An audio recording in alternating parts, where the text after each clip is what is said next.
محبت ہوتی ہے، آپ محبت سے انکار نہیں کر سکتے۔ ہم تھوڑا سا آپ کی نا شاید السلام علیکم، دس از می پروفیسر چودھری حماد۔ میں امید کرتا ہوں کہ آپ سب لوگ خیریت سے ہوں گے۔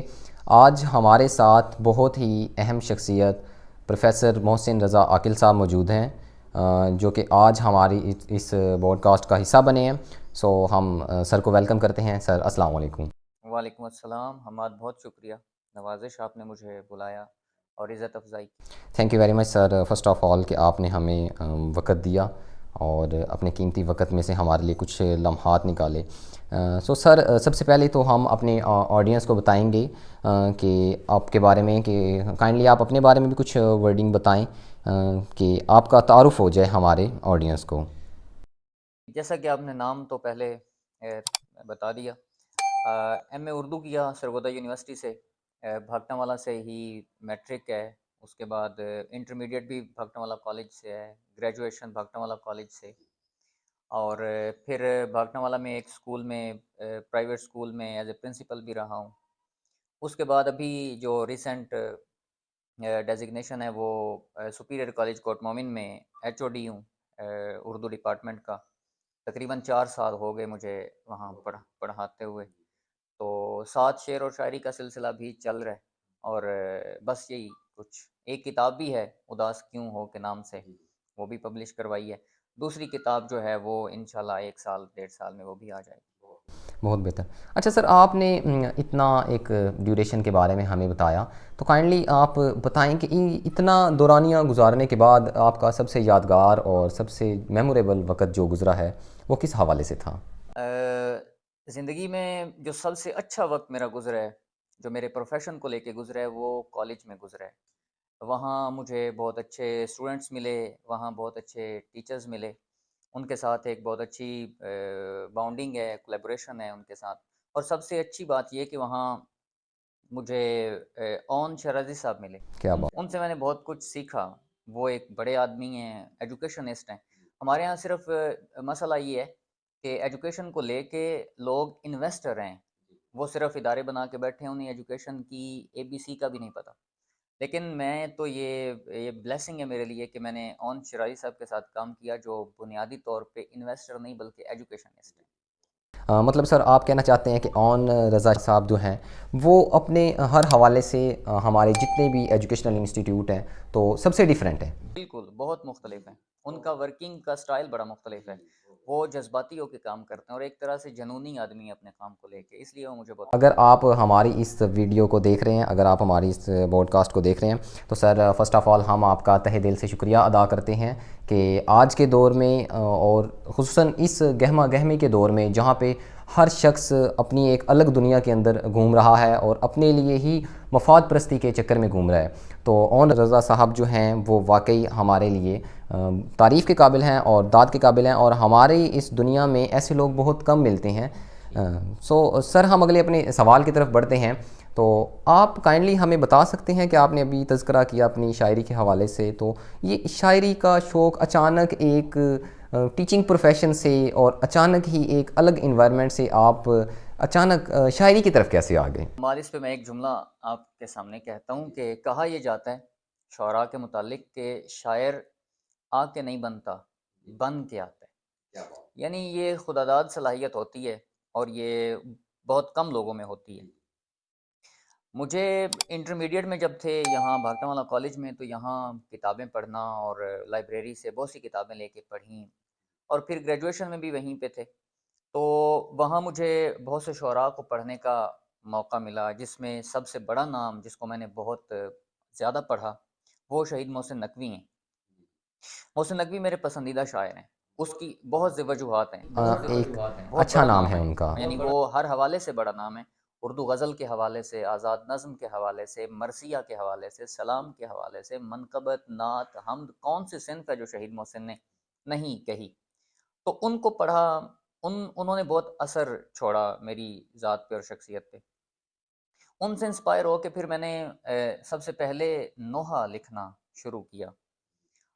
نوحے میں اصلاح علی بابا اسحاق شاہ جی ہیں 73 چک سے، ان کو استاد سمجھا، بنایا اور ان سے اصلاح لینا شروع کی۔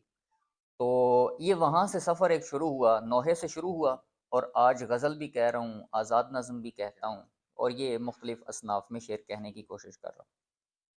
تو اس لیے ہماری یہ خدا داد صلاحیت ہے، یہ آپ اسے محنت سے حاصل نہیں کیا جا سکتا کہیں، میں یہ سمجھتا ہوں یہ صرف اور صرف خدا کی طرف سے۔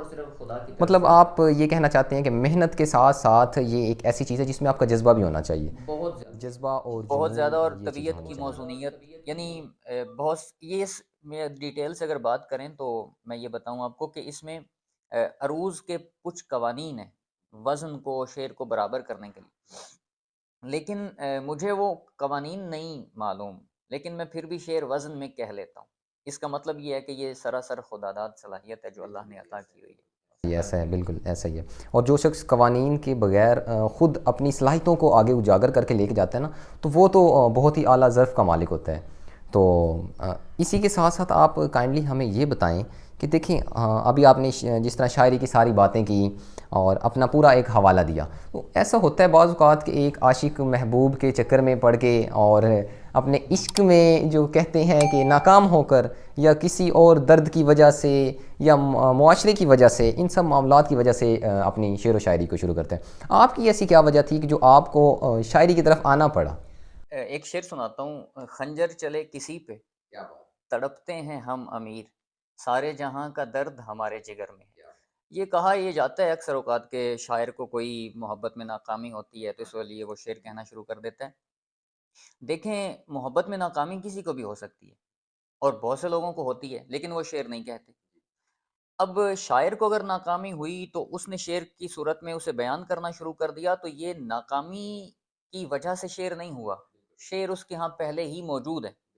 یا وہ کسی کی محبت کی ناکامی کو لے کے شعر کہنا شروع کر دیتا ہے یا شعر کہتے ہیں، تو یہ بات ٹھیک نہیں ہے کہ ناکام ہوئے محبت میں تو شعر کہا۔ شعر ہونا محبت سے پہلے ہوتا ہے، پھر محبت ہوئی، اس میں ناکامی ہوئی یا کام، اور پھر ایک اور بھی بات ہے حماد، محبت میں ناکامی ہوتی ہی نہیں۔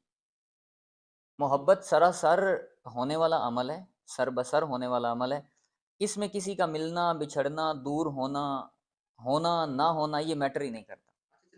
اچھا چلیں، ہمیں یہ بتائیے گا، اب آپ نے شعر و شاعری اور محبت کی بات ہوگی، آپ نے کہا پہلے آپ کو شعر و شاعری ہوگی اور پھر محبت ہوگی، تو اس میں اب ہمارا شعر و شاعری والا ٹاپک تو آ گیا ہے، تو ہم کیا سوچیں کہ اب عنقریب کوئی محبت والا سین بھی آ رہا ہے؟ محبت ہوتی ہے، آپ محبت سے انکار نہیں کر سکتے۔ محبت زندگی کے لیے اشد ضروری ہے، جس قدر میں یہ سمجھتا ہوں جس قدر سانس ضروری ہے زندگی کے لیے، ویسے محبت ضروری ہے۔ محبت تو انبیاء کا وصف ہے، محبت تو اولیاء کا وصف ہے، یہ اوصیاء کا وصف ہے، بڑے لوگوں کا وصف ہے۔ تو ہاں، ہمارے ہاں یہ اسپیسیفک کر دیا جاتا ہے کہ لڑکے اور لڑکی کی محبت، یہ اسپیسیفک نہیں کرنا چاہیے، یہ اس سے زندگی سے بھی بڑا ٹاپک ہے۔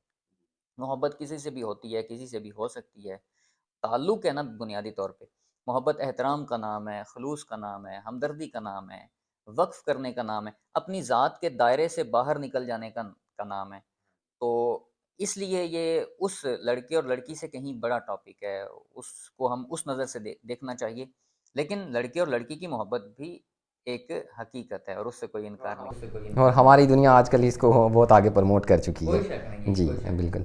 چلیں اب ہم تھوڑا سا آپ کی نا شاعری کی طرف ہی واپس لوٹتے ہیں، محبت کا تذکرہ تھوڑا زیادہ ہو گیا، تو آپ بتائیے گا کہ آپ کا جو مشہور شاعر جو ہے، یا آپ کا جو پسندیدہ شاعر ہے جس سے آپ بہت زیادہ انسپائر ہیں، تو وہ ان کے بارے میں تو۔ جی، محسن نقوی، وہ سب سے بڑا نام ہے جنہوں نے میری شخصیت، میری ذات اور میری شاعری میں بھی ان کے وہ جھلک نظر آتی ہے ان کی شاعری کی۔ ان کا ایک شعر جو مجھے بہت پسند ہے اور میں اپنی کلاسز میں بھی بچوں کو بھی میں بہت سنایا ہے، خوشی ملی تو کئی درد مجھ سے روٹھ گئے، دعا کرو کہ میں پھر سے اداس ہو جاؤں۔ یہ شہید محسن نقوی کا شعر ہے، تو ان کی شاعری ہی بنیادی طور پہ وجہ بنی شعر کہنے کی اور یہ ساری چیزیں۔ جی جی، چلیں اسی کے ساتھ ساتھ ہمیں پھر اپنا کوئی پسندیدہ ایک شعر بھی سناتے جائیں۔ میں ایک فریب سراسر لگے تو پھر، مجنوں کو دشت دشت نہیں گھر لگے تو پھر، مجنوں کو دشت دشت نہیں گھر لگے تو پھر، تنہائی ہو تو نیند میں ڈرنا درست ہے، باہوں کے دائرے میں اسے ڈر لگے تو پھر۔ کیا بات.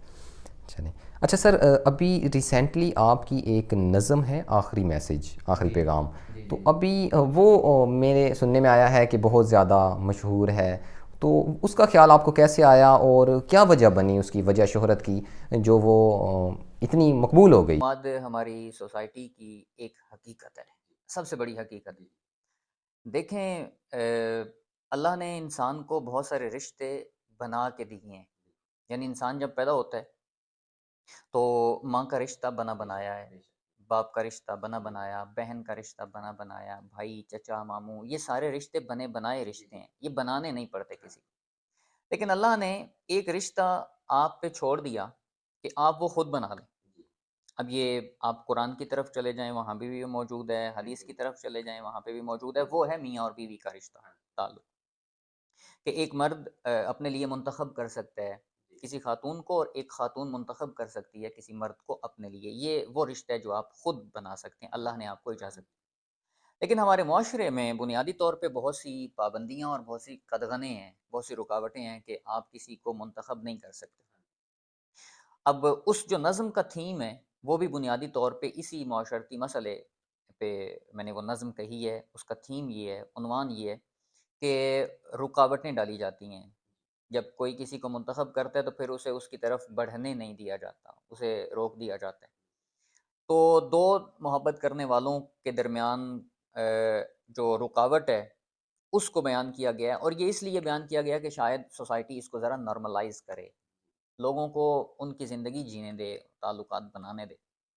تو اس میں بھی ایک لڑکی کا میسج ہے بنیادی طور پہ، شاید آپ نے وہ نظم سنی بھی ہوگی. اس میں ایک میسج ہے، اور وہ میسج یہی ہے کہ اب میں آپ کے ساتھ آگے نہیں بڑھ سکوں گی، نہیں چل سکوں گی. والد نے مجھے پابند کر دیا ہے، والدہ نے پابند کر دیا ہے، اور مجبور ہوں میں، تو اب وہ ہمارا تعلق یہیں پہ قطع ہو جائے گا، رک جائے گا. تو وہ چونکہ ایک معاشرتی مسئلہ تھا، پھر وہ اس کی ورڈنگ بہت آسان تھی، ڈکشن بہت آسان تھی، وہ میں نے استعمال کی. تو کالج میں بہت اسے پسند کیا گیا، مختلف فورمز پہ میں نے اس کو وہ نظم سنائی بھی.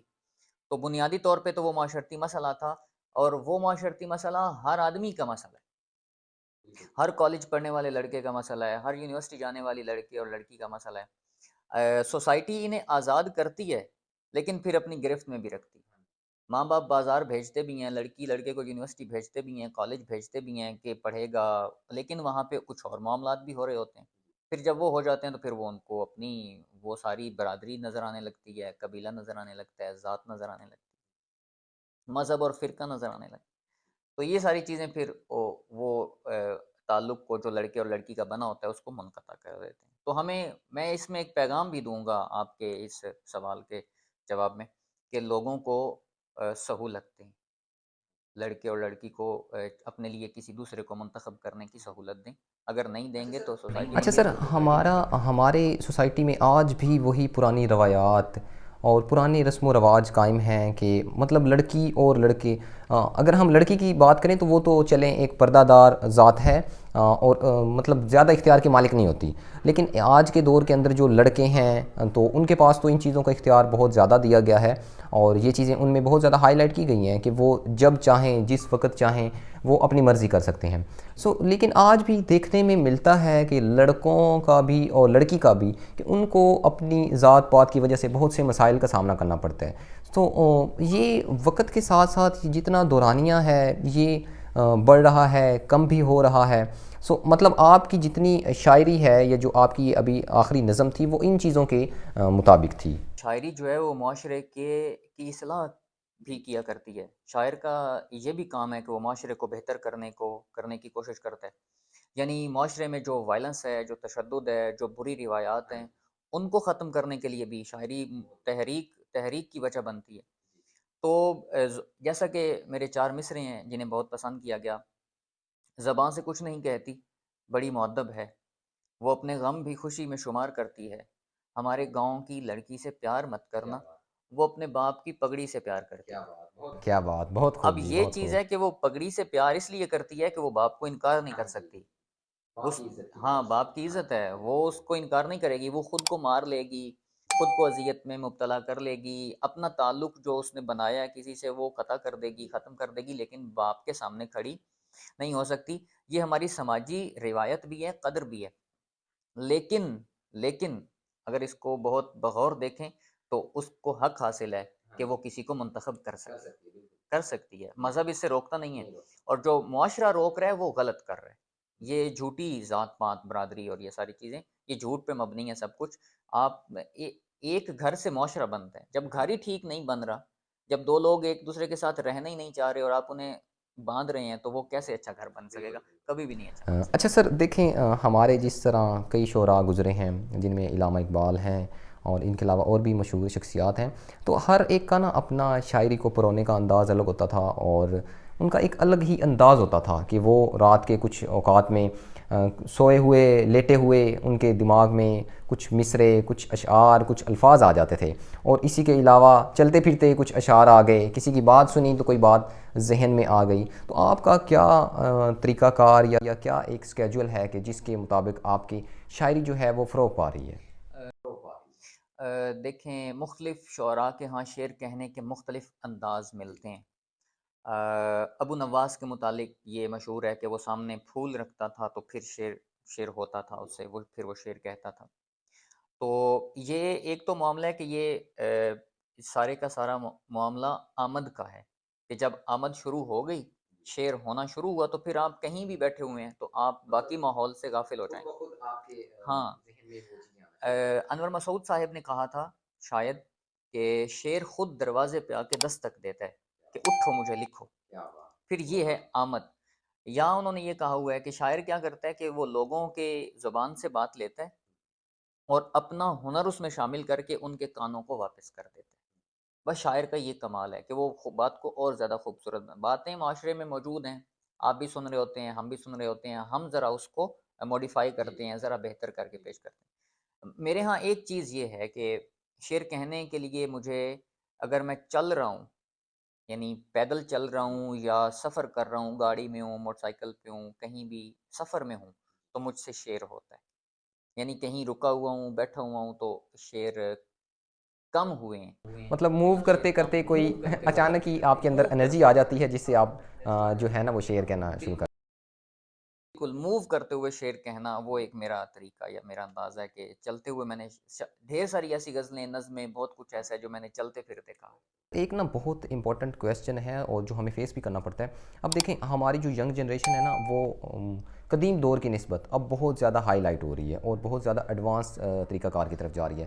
تو دیکھیں کہ بہت سے آج کل کے جو ہمارے ینگ جنریشن ہے وہ شاعری کی طرف نا ان کا فروغ بہت کم ہوتا ہے۔ زیادہ تر سانگز، گانے اور نیا کوئی ٹرینڈ چلے نا تو ہماری ینگ جنریشن کا کام ہوتا ہے کہ وہ انہیں کوئی نا کاپی کر لیتے ہیں۔ مطلب نہ کہ پرانے دور میں ہوتا تھا کہ شعر و شاعری بہت سے جو ینگ جنریشن نوجوان ہوتے تھے وہ اس طرف کافی زیادہ رجحان دیتے تھے۔ اب ہوتا ہے کہ اگر کوئی ایک سانگ بھی ہے تو وہ اس کو بھی ٹرینڈ بنا کے کافی اوپر لے جاتے ہیں۔ تو آپ کے مطابق کتنے % رجحان ابھی بھی نوجوان نسل میں ہے کہ وہ شاعری کی طرف اپنا توجہ دیتے ہیں یا اس طرف آنا چاہتے ہیں؟ ہمارے اس پہ نا ایک مسکنسیپشن تھی ہمارے درمیان کہ شعر کو پسند نہیں کیا جاتا، شاعری کو پسند نہیں کیا جاتا، شاعروں کو پروموٹ نہیں کیا جاتا، شاعر پڑھے لکھے نہیں ہوتے، یا اس طرح کی بہت ساری باتیں جو کہ ٹھیک نہیں تھیں۔ تو ابھی جو سوشل میڈیا کی ایک پوری ویو ہے اور ایک سارا سلسلہ یہ شروع ہوا ہے، تو اس میں بہت سے لوگوں نے بہت عزت کمائی ہے، بہت شہرت کمائی ہے، بڑا نام کمایا ہے، اور وہ اسی لیے ہوا ہے کہ انہوں نے شعر کہا ہے، ان کی پہچان شاعری ہے۔ جیسے کہ بڑے نام ابھی تہذیب ہے، اور بہت سے اختر عثمان صاحب ہیں، راکب مختار ہیں، اور بہت صباحت عروج صاحب ہیں۔ یہ سارے وہ لوگ ہیں جنہوں نے سوشل میڈیا کے ذریعے عزت کمائی، اور اس لیے کمائی کہ نوجوانوں نے ان کو سنا۔ ابھی تو پورا ایک ٹرینڈ شروع ہو گیا، کالجز میں مشاعرے ہو رہے ہیں، یونیورسٹیوں میں مشاعرے ہو رہے ہیں، تو وہ مشاعرے اسی لیے ہو رہے ہیں کہ انہیں پسند کیا جا رہا ہے۔ پہلے ایک زمانہ تھا سوشل میڈیا کے اس سارے سلسلے سے پہلے، یہ تھا کہ چھوٹی محفلیں ہوتی تھیں، اس میں 25-50 لوگ ہوتے تھے، وہ 25-50 لوگ ہی کوئی ایک شعر سن سکتے تھے، ایک غزل سن سکتے تھے۔ ابھی آپ کیا کریں، ایک ویڈیو ریکارڈ کریں اور اس کو آپ سوشل میڈیا کے کسی بھی پلیٹ فارم پہ لگا دیں، وہاں آپ کے 5,000 سے 10,000 کے ویورز ہیں، وہ آپ کے 5-10 ہزار لوگ وہ غزل اور وہ نظم سن رہے ہیں۔ تو جس طرح بہت ساری چیزیں سوشل میڈیا کی وجہ سے خراب ہوئی ہیں، وہاں بہت ساری چیزیں سوشل میڈیا کی وجہ سے ٹھیک بھی ہوئی ہیں۔ مطلب ہم کہہ سکتے ہیں کہ اگر ایک دنیا اس سے باخبر ہے تو دوسری طرف ایک دنیا وہ بھی ہے جو کہ اس چیز کو پسند کرتی ہے اور اس طرف مائل ہوئی ہوئی ہے۔ زیادہ، بہت زیادہ نوجوان اچھا شعر سنتے ہیں، ہاں اگر کوئی اچھا شعر انہیں سنانے والا ہو۔ ایسے ہی ہے بالکل، وہ ہمیں دیکھنے میں ملتا ہے کہ بعض اوقات نا کچھ ٹک ٹاکس پہ سوشل میڈیا پہ نا شعر و شاعری، نوجوان نسل نا ایک الگ ہی دماغ کی نسل ہے، الگ ہی مائنڈ کی نسل ہے۔ اگر یہ کسی چیز کو پک کر لیں تو پھر یہ اسے چھوڑتے نہیں ہیں، اور اگر یہ چھوڑ دیں تو پھر یہ اس کی طرف جاتے بھی نہیں ہیں۔ تو ہوتا ہے ایسا کہ کئی شعر ہیں، اشعار ہیں کچھ ایسے کہ جن کی طرف وہ راغب ہو جاتے ہیں، پھر ان کو بہت ہائی لیول پہ ٹریننگ پہ اور واقعی جس طرح آپ بتا رہے ہیں کہ پسند کیا جاتا ہے، تو یہ بات بخوبی کہہ سکتے ہیں ہم اس چیز کو۔ تو شعراء اس شعر اور شاعری سے بہت کما رہے ہیں، بہت پیسہ کما رہے ہیں۔ مشاعروں میں ایک آدمی کو اگر 1 لاکھ روپیہ یا 1.5 لاکھ روپیہ دیا جا رہا ہے ایک مشاعرے کا، وہ وہاں پہ آئے گا، 1 گھنٹہ 2 گھنٹہ 3 گھنٹہ بیٹھے گا، شعر سنائے گا، غزل سنائے گا، 1 لاکھ 1.5 لاکھ روپیہ، یا کم از کم جو پے کیا جا رہا ہے شاعروں کو وہ 40 سے 50 ہزار روپے ہے ایک مشاعرے میں۔ ہم بھی چونکہ کالج میں ایک مشاعرہ کرواتے ہیں تو اس سے مجھے اندازہ ہے کہ کس طرح، تو یہ ان شاعروں کی پذیرائی بھی ہے، ان کی شاعری کی پذیرائی ہے، ان کی ارننگ کا ذریعہ بھی ہے، اور ان کی شہرت اور عزت کی وجہ بھی ہے۔ اور پاکستان سے بہت سے لوگ ایسے ہیں جو باہر جاتے ہیں، دبئی جاتے ہیں، برطانیہ جاتے ہیں، انگلینڈ جاتے ہیں، بہت سے دوسرے ممالک میں جا کے شعر اور شاعری ان کا ایک وہ سلسلہ اب چلتا ہے۔ آنے والے وقت میں شاعری نہ کہ صرف ایک شوق اور جنون نہیں رہ گیا، بلکہ یہ ہماری کمائی، عزت اور وقار، ان سب چیزوں کو بلند کرتا جا رہا ہے۔ بہت اچھا کام یہ ہوا ہے کہ بہت اچھے عہدیدار اس شعر و شاعری میں پہلے یہ کہا جاتا تھا کہ شاعر بالکل نکمے، ناکارہ، معاشرے کا بالکل مفلوج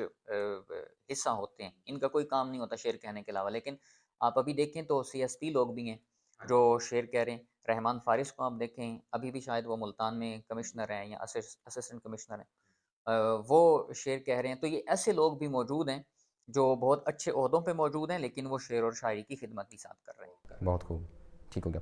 اچھا سر، شاعری کی باتیں تو اتنی ڈسکس ہوگی، ہمارے موجودہ ملک کے حالات جس طرح چل رہے ہیں، تو سیاست کے بارے میں آپ کا کیا خیال ہے کہ سیاست کے بارے میں کیا کہیں گے؟ سیاست کو اور سیاسی نظام کو لے کے میں بہت پریشان ہوں۔